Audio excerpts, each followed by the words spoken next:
Hello, everybody. My name is Heidi. I'm 16 years old, and I've got two mothers. How is that even possible? Let me tell you, it's a long story. I was actually born in Boston, and my mother had a really difficult delivery. I was all right, but she lost a lot of blood and slipped into a coma. The doctors couldn't manage to find either my father or any of my other relatives, and they couldn't make any predictions about my mother's condition either, so they had no option but to give me to a foster family. They agreed that I would live with them until my mother woke up from her coma, if she did. But years went by. I turned 6 years old, but it still hadn't happened. My foster mom and dad didn't tell me that I wasn't their real daughter, so I lived a happy life with my beloved mommy and daddy in a small town in Minnesota. I couldn't have wished for a better family until it was my father's birthday, and we had a big party at home with all of our friends, a barbecue, and fireworks. We were having so much fun.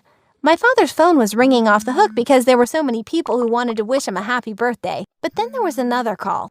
My father picked up his phone merrily, expecting another greeting. But then the smile was wiped from his face. He went pale. I was really worried, but he said that everything was fine. After the party, my parents went to their room and shut the door. I tried to eavesdrop, but I couldn't make out what they were talking about because they were whispering. But then my mom burst into tears. That was far too frightening for me, so I knocked on the door and asked my parents to let me in and to tell me what was going on. And then they told me the truth. They told me about my real mother and her coma and about the phone call. My foster dad was informed that my mother had woken up from the coma, and after a little treatment, she would be able to have her daughter back as agreed. I was absolutely dejected. I begged my parents not to give me back. I think I'd cried my eyes out, but there was nothing we could do about it. So in a couple of weeks, my parents took me back to Boston. My real mother met us at the airport. She looked very nice and friendly, and she immediately started crying when she saw me, but I didn't feel anything at all. I was squeezing my foster mom's hand and didn't want to let it go. We all went to a cafe and walked around town.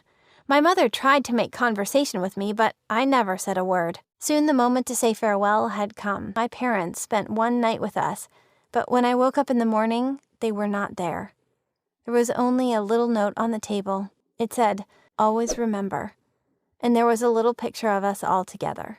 So I was left alone in that new city with that unknown woman who I was supposed to call Mom now.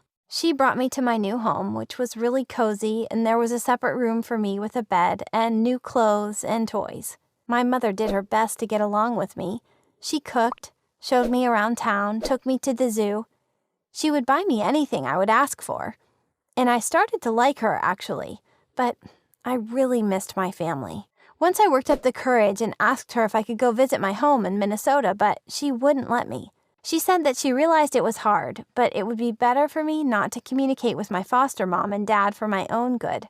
She said we had to turn over a new leaf together. I got really mad.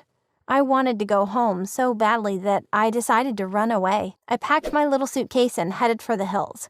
I Googled the way to the bus station. It happened to be not that far away from the place we lived. Of course, I got caught and brought back after I'd tried to buy a one-way ticket to my hometown. My mother was in despair, and she made the worst decision ever. She decided to move to another state in the South without even letting my foster family know about it.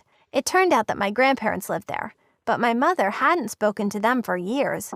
They knew nothing about her coma or about me.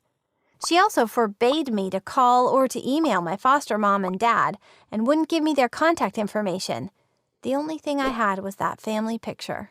Even though it looked like a happy ending, my grandparents were so happy to see me and to finally make up with their daughter after so many years. I never stopped thinking about my family in Minnesota.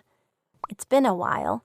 I became a teenager, I went to school, and I had a lot of friends there. I loved my grandparents to bits, but not my mother. She was strict, and I was never allowed to do anything. I wasn't a good student, and she would always punish me for bad grades. We had fights and arguments all the time. I started to hate her, and for me, she still remained the person who had taken me away from my beloved foster parents. I didn't know anything about them. There was no way that I could contact them. I sent paper letters to my home address in Minnesota hoping that they would be delivered, but I never got an answer. I didn't want to believe that the people who loved me and cared about me for so many years could forget about me so easily. There must have been something that was preventing them from writing me back. And I thought my mother was the one to blame. I thought things couldn't get worse until that day. My friend told me he was throwing a slumber party because his parents had gone away, so he invited me and all my friends over. I asked my mom if I could go, but of course I got a no. She said I had to improve my grades first, then I could think about parties. It didn't stop me, though. When everybody went to sleep, I climbed out the window and went to the party. My friends and I had a great time there, but when I showed up at home in the morning, my mother was waiting for me in my room. She was furious. We had the worst fight ever. We kept going at each other. When I finally said, "You are not my mother and you never will be. I'm going to leave school and go back home to my real parents," she didn't say anything and quietly left the room, stone-faced. Later that evening, somebody knocked on my door. It was my grandpa. He's been my best friend and support all these years. He told me that it was not reasonable and smart to leave school just to annoy my mom. He said that we had both suffered a lot and had hard times, but we had to try to understand and accept each other. He also revealed why my mother had left him and my grandma so many years ago. She got pregnant, and my grandma and grandpa were against the baby, against me. My grandpa said how much he regretted his behavior, so my mother made up her mind to leave and to raise the baby all alone. Her boyfriend didn't support her either. So she left college because she had to work to earn a living and didn't even get a proper education in the end. That's why she cares about my studies so much. Now I was very ashamed of myself. I have never thought about all those difficulties my mother had to go through in her life. I went up to her the next morning and apologized for my words. I promised not to leave school and to improve my grades. I asked her why she had never told me her story. She wrapped me in a big hug and said that she was so sorry about what had happened to both of us. She also said it was bad of her not to let me get in touch with my foster family, because it had made things much worse. And then she handed me a ticket to Minnesota.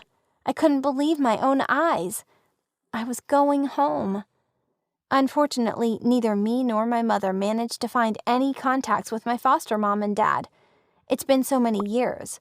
So I sent one more paper letter home and started off, hoping for a miracle. I arrived at the airport, but nobody met me there. Anyway, I had the address and found my house easily. It didn't take me much time to recognize it, and it looked exactly the same. I was immediately flooded with memories from my childhood. I was standing at the front door with my heart beating, not being able to ring the doorbell for a long time. And then I did. A beautiful woman opened the door and I was sure I didn't know her.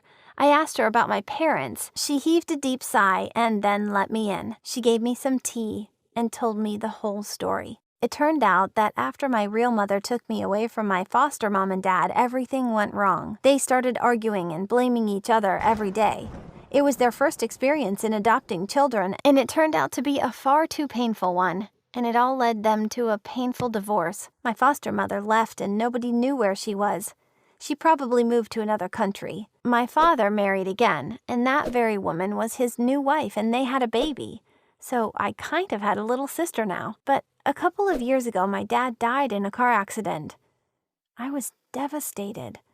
It seemed like I was bad luck for everyone I loved. His new wife showed me around the house. I got acquainted with my little sister, who now lived in my room. When I was leaving, I asked the woman about the letters I had been sending all those years. She said that it was a mutual decision of both of my families not to get in touch with each other.